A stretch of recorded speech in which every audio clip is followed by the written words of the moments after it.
नमस्कार, मैं हूं अबीर खालिद अली और आप देख रहे हैं न्यूज़ वन इंडिया।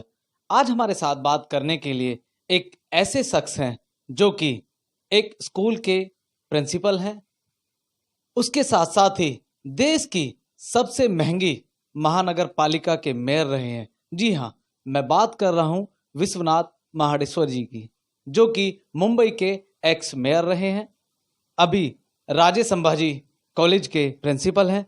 आज हम उनसे जानेंगे उनके राजनीतिक जीवन के बारे में, उनके साथ क्या क्या उतार चढ़ाव आए और जिस तरह कोरोना काल में सारी दुनिया जी रही है। सबसे ज़्यादा केसेस अगर पाए जाते हैं हमारे देश में तो वो महाराष्ट्र यानी कि मुंबई में पाए जा रहे हैं। तो इन सब बातों पर हम चर्चा करेंगे। सर, बहुत बहुत स्वागत है आपका।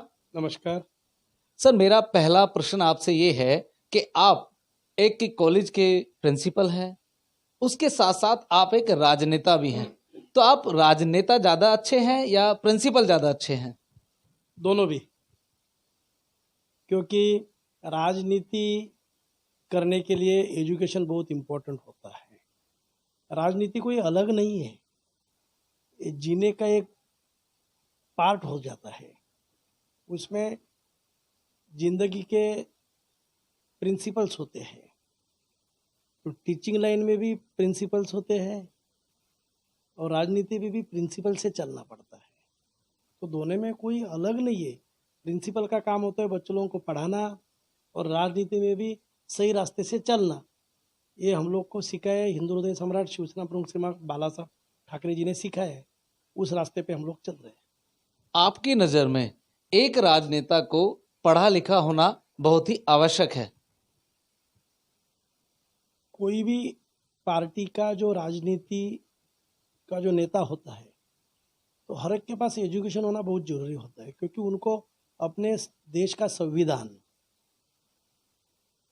और जो अलग अलग जो सिस्टम्स है, इंडियन पॉलिटिकल सिस्टम है, इंडियन एडमिनिस्ट्रेटिव सिस्टम है, इंडियन जुडिशियरी सिस्टम है, लोकल सिविक बॉडीज है, what are the fundamental rights, fundamental duties, directive principles, उसके बारे में जानकारी होना बहुत जरूरी होता है। तो वो लोगों के हक के लिए चुन के आने के बाद हाउस में सवाल सामने रख सकते हैं। ज्ञान होना बहुत जरूरी है, इसलिए एजुकेशन बहुत इंपॉर्टेंट है। आपका नाम शिवसेना के पढ़े लिखे राजनेताओं में शुमार होता है। जब आप मुंबई के मेयर बने तो सबसे पहले चुनौतियां क्या थी आपके सामने? असली में मैंने कभी सोचा नहीं था कि मैं मुंबई का महापौर बनूंगा, लेकिन हिंदू हृदय सम्राट शिवसेना प्रमुख श्रीमान बाला साहब ठाकरे जी के विचार से चलते काम करते हुए हमारे पक्ष प्रमुख और महाराष्ट्र के लोकप्रिय मुख्यमंत्री आदरणीय उद्धव साहब ठाकरे जी ने मुझे महापौर करके काम करने का मौका दिया। मुंबई में बहुत सारा काम हम लोग ने किया है। मुंबई का रास्ते का सवाल, यानी इधर मुंबई में बहुत ट्रैफिक हो जाता है, पोल्यूशन का प्रॉब्लम, उसके लिए उद्धव साहब के नेतृत्व में उनकी जिस कंसेप्ट थी कोस्टल रोड, उनका काम चालू किया है।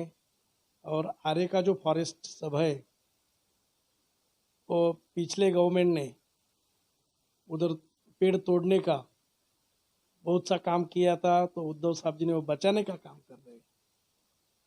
तो बहुत सारा काम मुंबई में हम लोगों ने किया। स्लम एरिया में काम किया, हमारी हॉस्पिटल्स अच्छी काम कर रही है, हॉस्पिटल में हमारे बीएमसी के स्कूल में अच्छा काम हमारे टीचर लोग कर रहे हैं।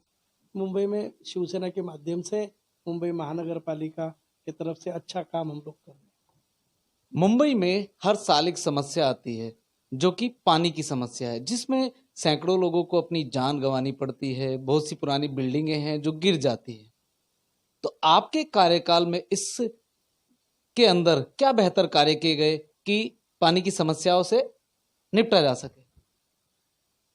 मुंबई में असली में हम बैंड्रा में मैं रहता हूँ, खार सांता क्रूज बैंड्रा, जो मीठी रिवर जी। यहाँ से बाजू में ही है।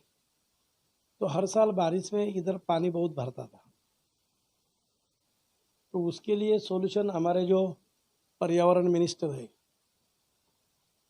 तो शिवसेना के नेता हमारे आदित्य साहब ठाकरे जी, उनके कंसेप्ट से हम लोग ने फ्लड गेट्स बिठाए मिठी रिवर को, तो उसके वजह से इस साल ये एरिया में पानी नहीं भरा। तो ऐसा हर जगह पे हम लोग काम कर रहे हैं। महानगर पालिका के इलेक्शन बहुत ही नजदीक हैं, तो इस बार आप अकेले ही महानगर पालिका का चुनाव लड़ेंगे या जो सहयोगी दल आपके साथ महाराष्ट्र में सरकार बनाए हुए हैं उनके साथ में जाएंगे? उसके बारे में हमारे पार्टी के जो प्रमुख आदरणीय उद्धव साहब ठाकरे, जो महाराष्ट्र के अभी मुख्यमंत्री हैं, उसके बारे में वो डिसीजन लेंगे। हम तो सैनिक है, आदेश का पालन करने वाले हैं। सैनिक का काम क्या होता है? कमांडर का आदेश का पालन करना, नॉट टू रिजन और not to reply but to do और डाई। आप 3 बार नगर सेवक रहे हैं, 1 बार मेयर रहे हैं। ऐसे क्या कारण थे कि आपको यहाँ की जनता एमएलए के रूप में स्वीकार नहीं कर पाई?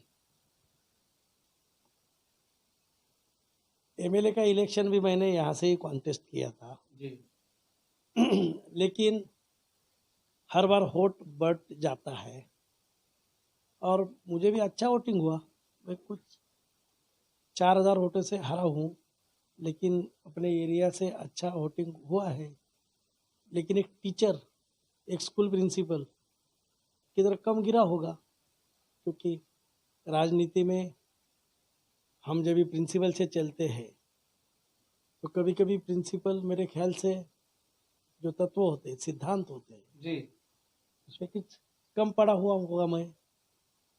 यानी कि आपका कहना यह है कि आपकी एजुकेशन ही आपका हथियार थी, लेकिन कहीं ना कहीं राजनीति के जो दांवपेच जो दूसरे राजनेता जानते हैं उनमें आप निपुण नहीं थे। नहीं, ऐसा नहीं है, लेकिन इलेक्शन में हर बार ऐसा ही होता है।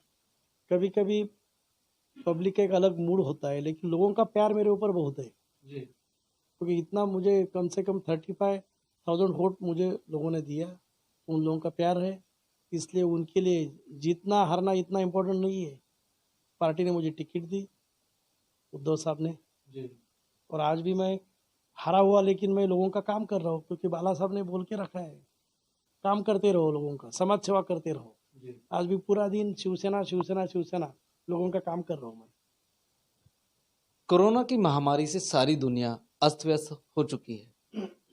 आप शिक्षक हैं, तो कोरोना काल में पढ़ाई के क्या मायने हैं और किस तरह से आप शिक्षा दे पा रहे हैं छात्रों को?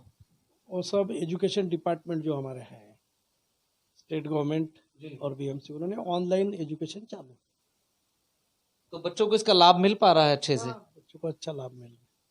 जैसे प्राइवेट स्कूल हैं मुंबई में बड़े बड़े, उन लोग स्कूलों ने बच्चों की फीस माफ नहीं की है, तो उसमें आपकी सरकार के क्या कदम है? नहीं, उसमें 2 प्रकार के स्कूल होते हैं, एक ग्रांटेड स्कूल होते हैं और अनएडेड स्कूल होते हैं, एडेड और अनएडेड।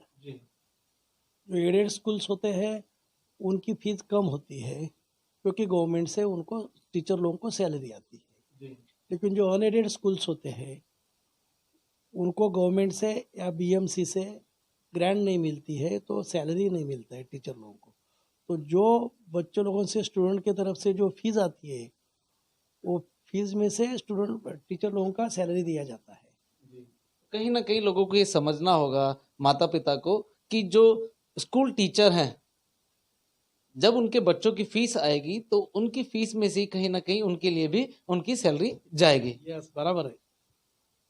बिहार में इलेक्शन है सर, किसकी सरकार बनती हुई दिख रही है आपको? वहाँ का तो अभी बोल नहीं सकता हूँ, लेकिन वहाँ की जनता, मेरे ख्याल से वहाँ के जो वोटर्स है वो बराबर वोटिंग करेंगे। पूरे देश का मामला है और बिहार में जो रिजल्ट आएगा उसके हिसाब से पूरे देश में भी बदलाव का मेरे ख्याल से चिन्ह दिखता है। क्या आपको लगता है अभी जो मौजूदा मुख्यमंत्री हैं श्री उद्धव ठाकरे जी महाराष्ट्र के, आप उनको भविष्य का प्रधानमंत्री देखते हैं? उद्धव साहब प्रधानमंत्री बनेंगे तो हम लोग को तो खुशी होगी, पूरे हिंदुस्तान में, पूरे महाराष्ट्र में लोगों को खुशी होगी, क्योंकि एक बहुत एजुकेटेड, पेशेंस, अच्छा कैरेक्टर, एक नेक इंसान, आज महाराष्ट्र के लोग इतने खुश है। आज तक इतना अच्छा चीफ मिनिस्टर महाराष्ट्र को मिला नहीं था, इतना अच्छा चीफ मिनिस्टर उद्धव साहब के रूप में से मिला। जिस तरह की सरकार अभी महाराष्ट्र में चल रही है, एनसीपी, कांग्रेस और शिवसेना की, क्योंकि विपक्ष के पास कोई भी ऐसा चेहरा नजर नहीं आता है जिसे प्रधानमंत्री की कुर्सी का वारिस समझा जाए, तो अभी जो सरकार चल रही है, आने वाले जो भी इलेक्शन होंगे उसमें भी आपकी भागीदारी बनी रहेगी? नहीं, इसके बारे में मैं बोल नहीं सकता। हमारे दर्शकों के लिए आपका कोई संदेश? नहीं, मैं तो ये सोचता हूँ हर कोई एजुकेटेड, हर कोई टीचर ने राजनीति में आना चाहिए,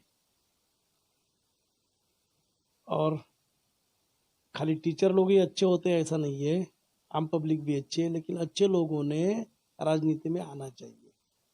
तो अपना जो वेलफेयर स्टेट, लोगों के लिए काम करना चाहिए।